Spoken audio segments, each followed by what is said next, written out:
Es muy importante no dejarle paso a los agoreros de la antipolítica y empiezan a jugar casi al extremo de plantear una suerte de sociedad hiperindividualista y elitista, que no hay que minimizar lo que se hizo hasta acá, porque hay que entender que la recesión heredada del gobierno de Macri hizo que la economía enferma entrara en una situación de mucha más vulnerabilidad a partir de la aparición de este virus. Con un país destruido, endeudado, en el medio de una negociación de la deuda externa que es increíble por el grado de complejidad, a partir de la irresponsabilidad que han hecho estos tipos embargándonos por 100 años con casi 30 bonos distintos, con pliegos distintos. Lo que estamos haciendo es evitar que 11 millones de personas se destruyan y se descuelguen del sistema.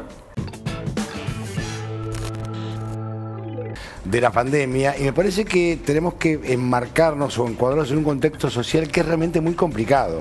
Porque estábamos preparados para hacernos cargo de un país endeudado, empobrecido, desarticulado, pero nunca se nos ocurrió que a los 3 meses de asumir nos iba a agarrar semejante catástrofe mundial. Y como decís vos, efectivamente se ha hecho mucho y se está haciendo mucho para tratar de ayudar y proteger a nuestra gente. Bueno, el IFE, el ATP, los medicamentos gratis, hemos congelado tarifas, los precios de los alquileres, doble indemnización, créditos a tasa cero, una cantidad de cosas enormes. Pero sin embargo parece que hay un sector de la política argentina que este esfuerzo le parece insuficiente. Y a mí me preocupa mucho, Gallego, porque la antipolítica está a la vuelta de la esquina. Los partidos políticos en la Argentina desde el 83 a esta parte han logrado ponerse de acuerdo en una serie de cosas. Algunas de las cuales tienen que ver con un piso de dignidad donde pone a la Argentina muy por encima del resto de los países de la región. Hay universidad pública, hay un sistema público de salud que es malo, que hay que reforzar, pero que es mucho mejor del que existe en otros países de la región. Hay un sistema de protección laboral que es la envidia de la mayoría de los laburantes de toda América Latina, de la misma manera que hay un sistema de protección previsional que, a pesar de que tiene muchas cosas por perfeccionar, sigue siendo muy superior en términos de la protección de la seguridad social de lo que ocurre en el resto de América Latina. Y esto requiere que entre todos lo defendamos y que además tengamos claro que se necesita construir consenso para garantizar que estas instituciones del Estado de Bienestar persistan. Y es muy importante no dejarle paso a los agoreros de la antipolítica que sostienen, y cada vez con más desfachatez, que la única forma de poner a la Argentina en el mundo es derribando con todas estas conquistas sociales, y empiezan a jugar casi al extremo de plantear una suerte de sociedad hiperindividualista y elitista.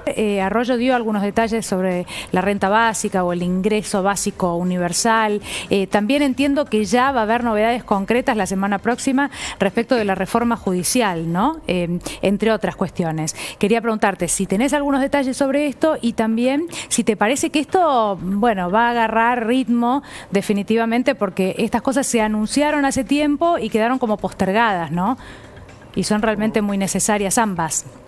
Sí, todas. La reforma de la justicia es muy importante, el impuesto o el aporte a la riqueza es muy importante para tratar de equilibrar de otra manera la carga del esfuerzo.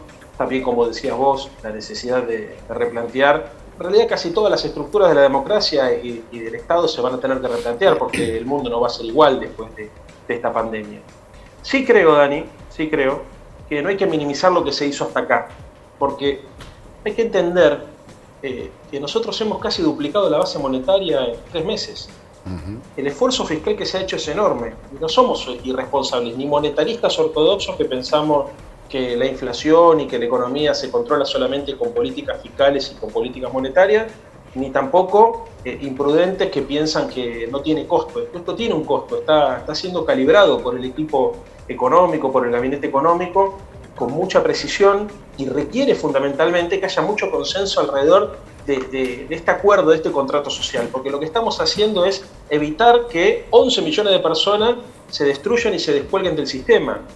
Otra matriz de distribución del ingreso y otra forma de crear riqueza y otro modelo de acumulación. Pero nos está tocando dar ese debate en un contexto donde la mayoría de los países de la región tienen un signo ideológico muy diferente al nuestro, opuesto en términos de los objetivos que se proponen. Donde estamos negociando una deuda externa que es absolutamente impagable, no solamente por su monto, sino por su cronograma de vencimiento. Donde además existe una suerte de caída de los precios de los productos que la Argentina y que la región exportan hacia el mundo, en un parate de la economía mundial enorme, donde la recesión heredada del gobierno de Macri hizo que la economía enferma entrar en una situación de mucha más vulnerabilidad a partir de la aparición de este virus. Entonces, es muy importante entender que mientras el equipo económico está peleando con los fondos de inversión para defender los intereses de los argentinos, mientras estamos haciendo un esfuerzo enorme, inyectando muchísimos millones de pesos a la economía para que ningún argentino quede afuera, y donde estamos tratando además de marcar tendencia en el continente para garantizar que los intereses de la región queden a salvaguarda de los intereses de los poderosos de siempre, se necesita, me parece a mí, un acuerdo básico en relación a la necesidad de apoyar al gobierno.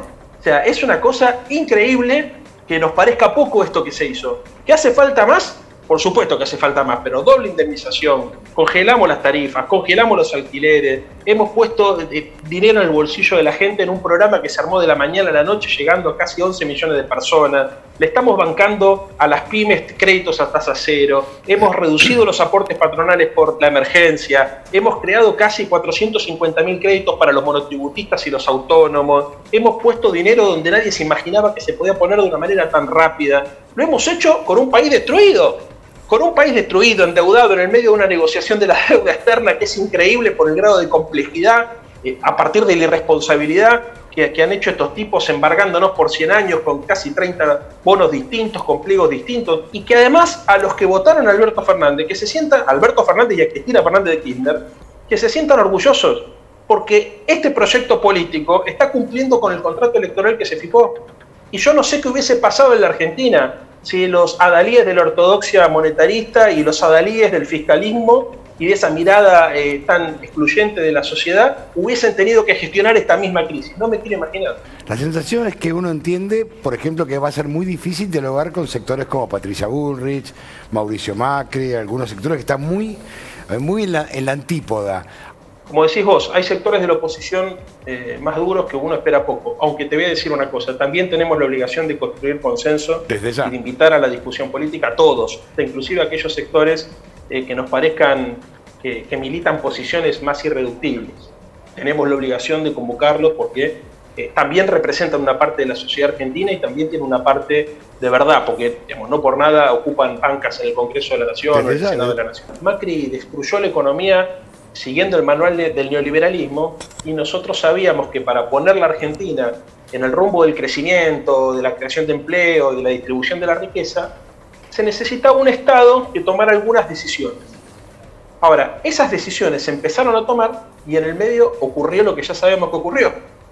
Con lo cual, buena parte del esfuerzo fiscal y de la dedicación del equipo de gobierno se empezó a poner en términos de administrar la emergencia y salir lo mejor posible de la renegociación de la deuda externa, todo al mismo tiempo.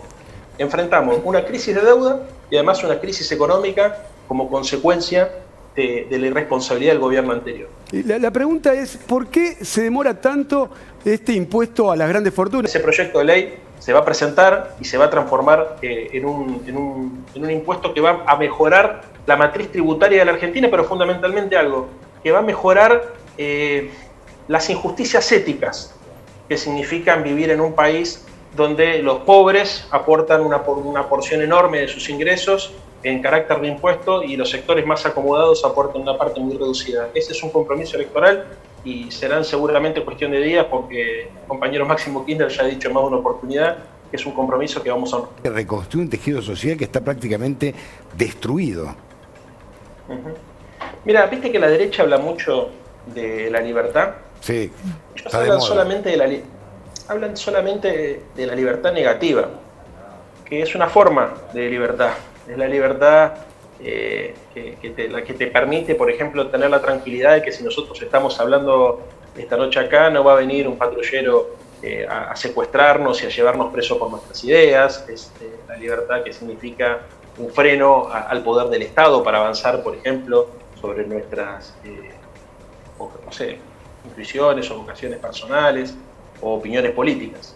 Pero hay una segunda libertad, que es la libertad positiva.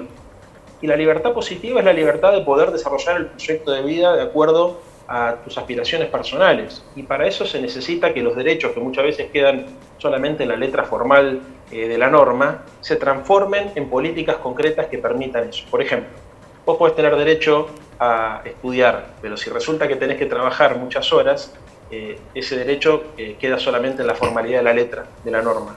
Y para que vos puedas hacer eso, por ejemplo, el progresar, ¿no? O, sí, por ejemplo, la asignación universal por hijo para poder ayudar a los ingresos de la familia. Eso es lo que hay que discutir en la Argentina. ¿Cómo llevamos la libertad?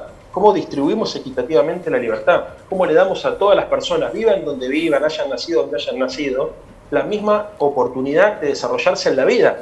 Esa es la libertad, las dos en realidad, porque es tan importante la libertad negativa como la libertad positiva, pero la libertad positiva, que implica la obligación del Estado y que implica, entre otras cosas, la solidaridad económica de la población, porque esas hay que garparlas, esas libertades.